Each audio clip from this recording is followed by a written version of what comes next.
Hello everyone, welcome back to day 17 of our trading series. आज हम trading के सबसे इंपॉर्टेंट और पावरफुल कॉन्सेप्ट को समझने वाले हैं, लिक्विडिटी कॉन्सेप्ट। अगर आप बार बार मार्केट में स्टॉप लॉस हिट होने से परेशान हैं, तो आज आपको समझ में आएगा कि स्टॉप हंट और लिक्विडिटी ग्रैब के पीछे का असली खेल क्या है। बिल्कुल बेसिक से शुरू करेंगे, सो वीडियो को पूरा देखना। चलिए सबसे पहले समझते हैं कि लिक्विडिटी का फंडामेंटल क्या है। मार्केट का स्ट्रक्चर या फिर बड़े इंस्टीट्यूशंस का, जिन्हें हम स्मार्ट मनी कहते हैं, उनका इंटेंट यानी उनकी सोच क्या होती है। जब तक आप इसे नहीं समझेंगे तब तक आप रिटेल ट्रेडर्स की तरह सिर्फ ट्रैप ही होते रहेंगे। तो चलिए आगे बढ़ते हैं और देखते हैं कि लिक्विडिटी असल में क्या होती है। लिक्विडिटी क्या होती है? देखो, सिंपल वर्ड्स में कहें तो लिक्विडिटी वो जगह होती है जहां बड़े इंस्टीट्यूशंस यानी स्मार्ट मनी अपने बड़े ऑर्डर्स को प्लेस करते हैं।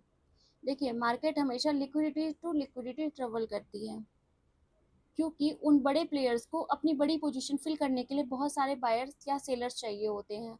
और ये बायर्स और सेलर उन्हें कहाँ मिलते हैं? रिटेल ट्रेडर्स के स्टॉप लॉसेस पर। रिटेल ट्रेडर्स अक्सर अपने स्टॉप लॉस उन्हीं जगहों पर, उन्हीं जोन्स पर रखते हैं जहां इंस्टीट्यूशंस आकर उनको हंट करते हैं और अपनी एंट्री लेते हैं। अब बात करते हैं बाय साइड लिक्विडिटी की, जिसे हम जनरल ट्रेडिंग में इक्वल हाइज भी या फिर रेजिस्टेंस भी कहते हैं। जैसे कि आप इस चार्ट में देख सकते हैं, देखो जहाँ से इक्वल हाई बना है वहाँ पे रिटेल ट्रेडर क्या करते हैं, वहाँ पे एंट्री लेते हैं और उनका स्टॉप लॉस कहाँ होता है? इसके ऊपर होता है, इस जगह पर होता है। ठीक उस रेजिस्टेंस के ऊपर जहाँ उनका स्टॉप लॉस होता है, इंस्टीट्यूशन यहाँ पर अपने बड़े सेल ऑर्डर एग्जीक्यूट करना चाहते हैं, इसलिए प्राइस को जानबूझकर इन हाई के ऊपर ले जाया जाता है, ताकि जो रिटेलर्स हैं उनके स्टॉप लॉस हंट हो और जो स्मार्ट मनी है उनके ऑर्डर एक्टिव हो जाएं। और इस पूरे प्रोसेस को लिक्विडिटी ग्रैब कहते हैं। इसको एक बार मैं आपको चार्ट पे भी दिखाती हूँ। देखो जिस तरीके से यहाँ हुआ, देखो यहाँ ये हाई था, इसके ऊपर लिक्विडिटी ग्रैब हुई। यहाँ देखिए ये हाई था, देखो 1 2 3 इक्वल हाइज थे, इसके ऊपर लिक्विडिटी ग्रैब हुई। बिल्कुल इसका उल्टा है सेल्स एंड लिक्विडिटी, जिसे हम इक्वल लो या फिर सपोर्ट कहते हैं। रिटेल ट्रेडर्स के स्टॉप लॉस अक्सर लोज के बिल्कुल नीचे होते हैं। स्मार्ट मनी या फिर बड़े इंस्टीट्यूशन प्राइस को जानबूझकर नीचे धकेलते हैं और उसके बाद ताकि जो रिटेलर्स हैं उनके स्टॉप लॉस हंट हो जाएं और वहां से उनके ऑर्डर ट्रिगर हो जाते हैं, और जैसे ही उनके ऑर्डर ट्रिगर होते हैं प्राइस उसी डायरेक्शन में चलने लगता है, जिसको हम लिक्विडिटी ग्रैब या फिर स्टॉप हंट भी कहते हैं। यहाँ देखिए, अब सवाल आता है ये स्टॉप हंट काम कैसे करता है। इसके 3 सिंपल प्रोसेस होते हैं। देखो, पहला है आइडेंटिफाई। सबसे पहले आपको वो जोन ढूंढना है जहां प्राइस बार बार रिजेक्ट हो रहा है, जैसे कोई हैवी सपोर्ट या फिर रेजिस्टेंस जोन। दूसरा क्या है, जब लिक्विडिटी ग्रैब हो जाती है तो उसके बाद क्या करती है, मार्केट प्राइस को एक तेज झटके के साथ ब्रेक करती है, जिससे जो रिटेल ट्रेडर्स हैं उनके सारे स्टॉप लॉस ट्रिगर हो जाएं। उसके बाद है रिवर्सल, और स्टॉप ट्रिगर होते ही प्राइस बहुत तेजी से वापस रिवर्स हो जाता है और यहाँ हमारे लिक्विडिटी जो है वो ग्रैब कंप्लीट हो जाता है।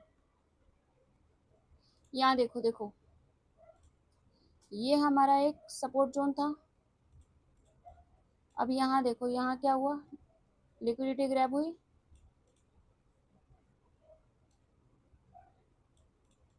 यहाँ लिक्विडिटी लेने के बाद देखो प्राइस यहाँ तक गया, उसके बाद फिर प्राइस आया यहाँ पे दोबारा से ऊपर चला गया। तो ये जो प्रोसेस हुआ ये लिक्विडिटी ग्रैब था। ठीक इसी तरीके से यहाँ देखिए, ये रेसिस्टेंस जोन था, प्राइस यहाँ से 1 बार 2 बार 3 बार रिजेक्शन ले चुका था। तीसरी बार क्या हुआ, लिक्विडिटी ग्रैब हुई और जो भी यहाँ पे भी एंटर हुए थे उनका भी स्टॉप लॉस कहाँ, इसके ऊपर होगा, इनके भी स्टॉप लॉस इनके ऊपर, इनके भी स्टॉप लॉस इसके ऊपर। लिक्विडिटी ग्रैब हो गए और प्राइस देखो कितना स्मूथली नीचे आया है।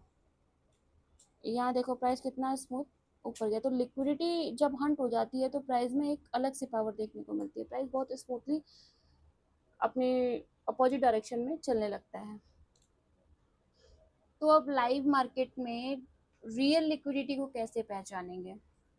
इसके 3 बड़े साइन हैं। पहला है शार्प विक। यानी बड़ी बड़ी लंबी लंबी विक्स बनेंगी जो लेवल्स को सिर्फ टच करेंगी और वापस आ जाएंगी। दूसरा है फास्ट मूव, लिक्विडिटी ग्रैब हमेशा बहुत तेजी से होता है, मार्केट वहाँ ज़्यादा देर रुकती नहीं है। और तीसरा है क्विक रिवर्सल, ब्रेकआउट पॉइंट के अंदर प्राइस बहुत जल्दी से वापस लौट आता है। देखो जैसे मैंने यहाँ आपको दिखाया, प्राइस नीचे तो गया लेकिन ऊपर आके क्लोज हुआ। और भी मैंने आपको दिखाया था ना एक जगह, और यहाँ देखें, उसके बाद शार्प मूव। तो जब भी लिक्विडिटी हंट होगा ना, बॉडी क्या होगी, आपके जो लेवल है उसके अंदर ही क्लोज होगी। जो हमारा जैसे सपोर्ट जोन है या फिर रेसिस्टेंस जोन है वहीं पे क्लोज होगी। क्योंकि यहाँ भी देख लो, चाहे आप ये देखो, यहाँ पे भी देखो इसी तरीके से। ठीक है, अब इसे एक प्रैक्टिकल मिसाल से समझते हैं। देखो लिक्विडिटी क्या है, मार्केट का एक फ्यूल है। सोचो जैसे बड़े इंस्टीट्यूशंस एक हाई परफॉर्मेंस कार है। अब इतनी बड़ी कार को चलाने के लिए बहुत सारे फ्यूल की ज़रूरत होगी। मार्केट में ये फ्यूल और कुछ नहीं बल्कि लिक्विडिटी यानी लोगों के ऑर्डर्स और स्टॉप लॉसेस होते हैं। जब मार्केट एक ही तरफ की लिक्विडिटी को पूरा ख़त्म कर देती है, यानी कार का फ्यूल ख़त्म हो जाता है, तब वो रुक जाती है और नया फ्यूल यानी नए ऑर्डर्स ढूंढने के लिए दूसरी तरफ निकल पड़ती है। तो liquidity to liquidity market run करती है। तो इस कॉन्सेप्ट को आप अपनी एसएम से स्ट्रेटेजी में किससे यूज़ करेंगे, आपको इस तरह ट्रेड प्लान करना है। देखो सबसे पहले हायर टाइम फ्रेम पे आपको लिक्विडिटी जोन को मार्क करना है। दूसरा है डायरेक्ट ट्रेड मत कीजिए, पहले वहाँ लिक्विडिटी स्वीप होने का या फिर ग्रैब होने का वेट कीजिए। जैसे ही लोअर टाइम फ्रेम पर रिवर्सल कंफर्म हो तब आप एंट्री प्लान कीजिए। और फोर्थ है आपका स्टॉप लॉस हमेशा उस ग्रैब किए गए हाई या फिर लो के स्ट्रीम पॉइंट पर होना चाहिए ताकि आप सेफ रहें। चलिए वीडियो को एंड करने से पहले एक बार सब कुछ जल्दी जल्दी रिवाइज कर लेते हैं। हमने आज 4 चीज़ें पढ़ी, by side liquidity, sell side liquidity, stop Hunt और फ्यूल। पहला है बाय साइड लिक्विडिटी, इसका मतलब है इक्वलाइज या फिर हैवी रेजिस्टेंस जोन। दूसरा है सेल साइड लिक्विडिटी यानी इक्वल लोज और सपोर्ट जोन। तीसरा कॉन्सेप्ट हमने सीखा स्टॉप हंट, इसका सिंपल मतलब है लिक्विडिटी हार्वेस्टिंग यानी रिटेल ट्रेडर्स के स्टॉप लॉस को कैप्चर करना। और आखिरी है फ्यूल, इसका मतलब है लिक्विडिटी फॉर बिग मूव्स, बिना मार्केट के फ्यूल के बड़े मूव्स पॉसिबल नहीं है। तो दोस्तों ये था हमारा डे 70 का कंप्लीट टॉपिक। अगर इस कॉन्सेप्ट को लेकर आपका कोई भी सवाल हो तो नीचे कमेंट में पूछना बिल्कुल मत भूलिए।